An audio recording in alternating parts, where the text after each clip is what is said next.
Hello, my name is Jisa and I'm reading Master Dōgen's Shōbōgenzō.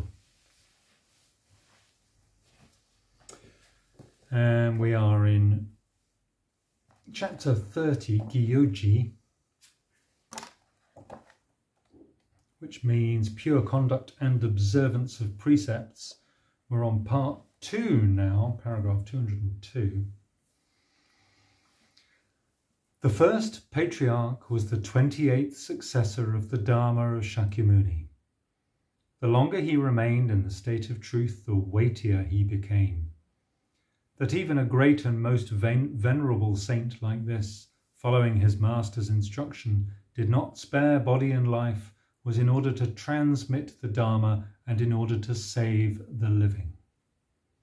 In China, before the first patriarch came from the West, no one had seen a disciple of Buddha who had received the one-to-one transmission from rightful successor to rightful successor.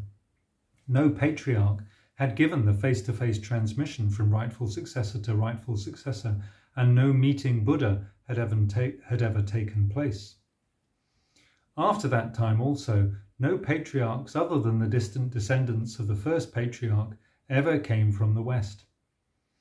The appearance of the Udumbara flower is an easy matter. One can count the years and months of waiting for it to happen.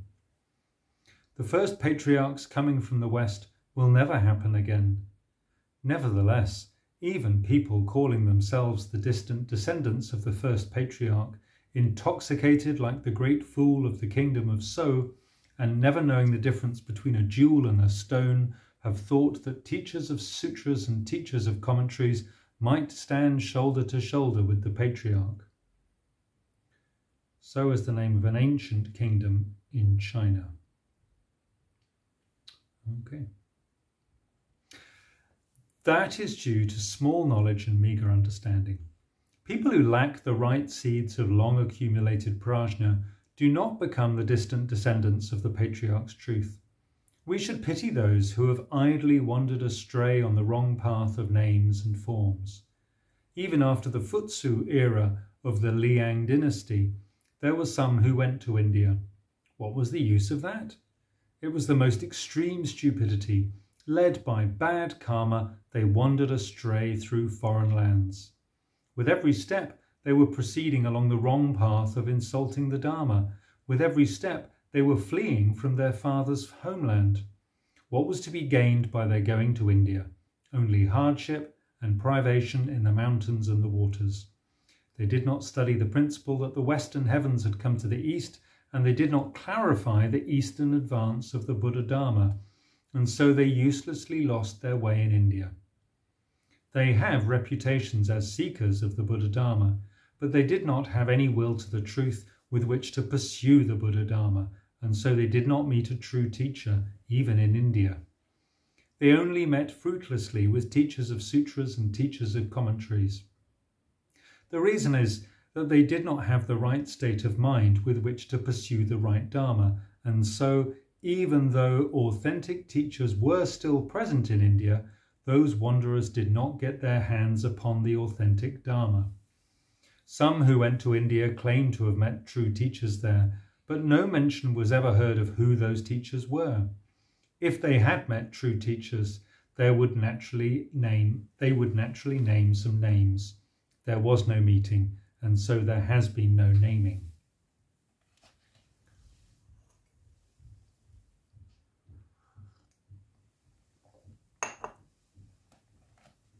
Again, there have also been many monks in China since the ancestral master came from the West, who have continued to rely upon understanding of sutras and commentaries and so failed to investigate the authentic Dharma.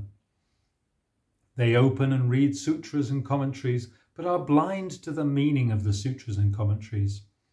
This black conduct is due not only to karmic influence of conduct today, but also to bad karmic influence from past lives. If in this life they ultimately do not hear the true secrets of the Tathagata's teaching and do not meet the Tathagata's right Dharma and are not illuminated by the Tathagata's face-to-face transmission and do not use the Tathagata's Buddha mind and do not learn the usual customs of the Buddhas, then their life must be a sad one. During the Sui, Tang, and Sung dynasties, people like this abounded. Only people possessing the seeds of long accumulated prajna have become the distant descendants of the ancestral master. Some entering the gate of initiation without expectation, and some liberating themselves from sand counting. Sand counting symbolizes the boring work of Buddhist scholars. Some liberating themselves from sand counting, but all having intelligence, superior makings, and the right seeds of a right person. The stupid multitude have continued for long years to dwell in the straw shacks of sutras and commentaries. That being so, even the patriarch did not assert that he would not retreat in the face of such severe difficulties. Even today, as we admire the profound attitude of the first patriarch in coming from the West, if we spare the stinking bags of skin which are ourselves, in the end, what will be the use of that? Zen Master Kyogen said, "Making 100 calculations and 1,000 plans only for the sake of our own body, we forget that the body will become dust in a grave. Never say that the white-haired speak no words. They are just the people to tell us of the underworld." Okay.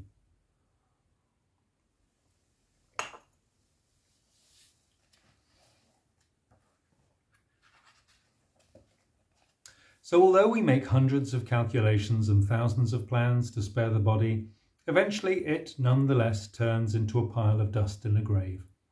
Worse still is to be fruitlessly scampering east and west in the employ of the king and citizens of a small nation, and therein being made to suffer countless hardships through innumerable bodies and minds. Those who think light of their own body and life because of a sense of loyalty seem unable to forget the custom of ritual suicide following the death of a lord. The way ahead for those driven by such obligation is only dark clouds and mists. Many people since ancient times have been used to small vassals and have thus thrown away their bodies and lives in the world of common folk. These were human bodies that should have been treasured, because they could have become vessels for the state of truth. Now we have met the right Dharma, we should learn the right Dharma in practice, even if it means throwing away our bodies and lives as countless as the sands of the Ganges. For which is it worth relinquishing body and life? Some futile small person, or the wide, great, profound and eternal Buddha Dharma? There can be no cause for either the wise or the inept to vacillate between advancing and retreating. We should quietly consider that before the right Dharma has spread through the world, even if people want to abandon their body and life for the right Dharma, they cannot do so. They might clearly love to be in our place today, meeting with the right Dharma. If, having met the right Dharma, we failed to abandon body and life, we would have cause to be ashamed of ourselves. If we were ever ashamed of anything, we would have to be ashamed of this fact. So the way to repay the great kindness of the ancestral master is with one day's conduct and observance. Having no regard for our own body and life. Do not cling to love, which is more dumb than that of birds and beasts. Even if you feel love and attachment, it will not stay with you over long years. Do not remain content to rely upon family standing, which is equal to rubbish. Even if you remain content at this, you will ultimately not enjoy a quiet life.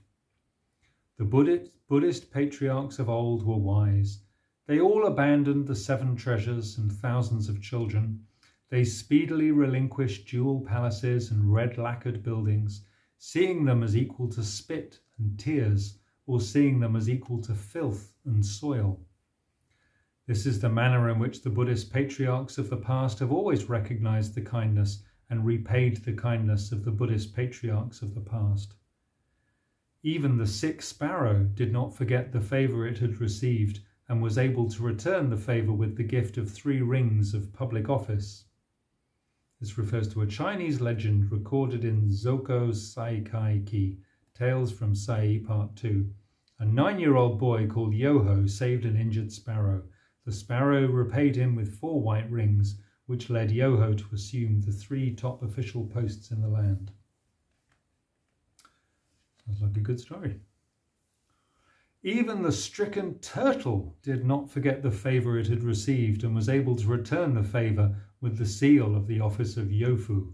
So we have to find about this one as well. Refers to another Chinese legend recorded in Shinsho Retsuden, the collection of biographies contained within the book Shinsho, writings of the Shin dynasty. A man called Koyu saved a turtle in distress, and as a result he later rose to the public office called Yofu. The seal of the office of Yofu depicted a turtle. How sad it would be, while having human faces, to be more stupid than animals. Our meeting Buddha and hearing Dharma in the present is benevolence that has come from the conduct and observance of every Buddhist patriarch. If the Buddhist patriarchs had not passed on the one-to-one transmission, how could it have arrived at the present day? We should repay the kindness contained in every single phrase. In even a single phrase, We should repay the kindness contained even in a single Dharma. How then could we fail to repay our debt of gratitude for the great blessing of the right Dharma Eye Treasury, the supreme great method? We should desire to forsake, in a single day, bodies and lives as countless as the sands of the Ganges. To the dead body we have abandoned for the sake of the Dharma, we ourselves will return in age after age to make prostrations and serve offerings, and it will be venerated, honoured, guarded, and praised by all gods and dragons, for the truth of abandonment of the Dharma is inexorable. Rumours have long been heard from India in the West of the Brahmins' custom of selling skulls and buying skulls. They honour the great merit in the skull and the bones of a person who has heard the law. If we fail now to abandon body and life for the truth, we will not attain the merit of hearing the Dharma. If we listen to the Dharma without regard for body and life, that listening to the Dharma will be fulfilled, and this very skull will deserve to be honoured. Skulls that we do not abandon today for the truth will someday lie abandoned in the fields, bleaching in the sun. But who will do prostrations to them? Who would want to sell or buy them? We might look back with regret upon the spirit that we showed today. There are the examples of the demon that beat its former bones, and the god that prostrated itself to its former bones. This is the story of a traveller who saw an angel prostrating itself to a corpse lying beside the road.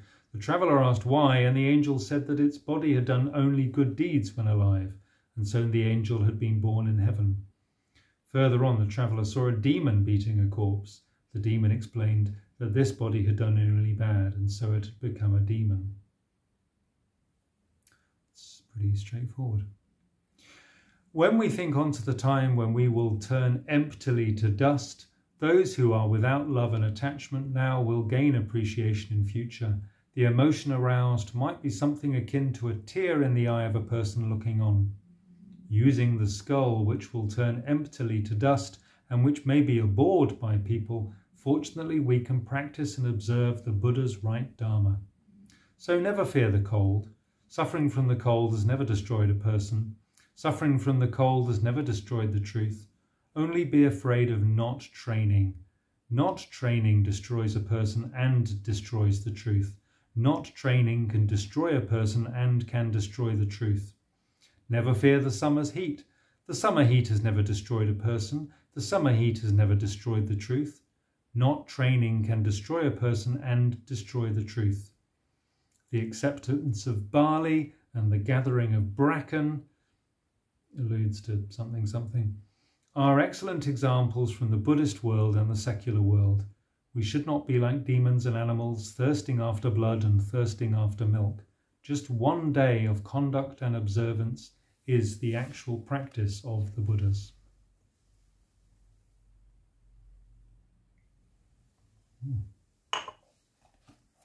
Well, that's great stuff. And there's lots more. There's lots more. Gosh. Okay. Thank you for listening.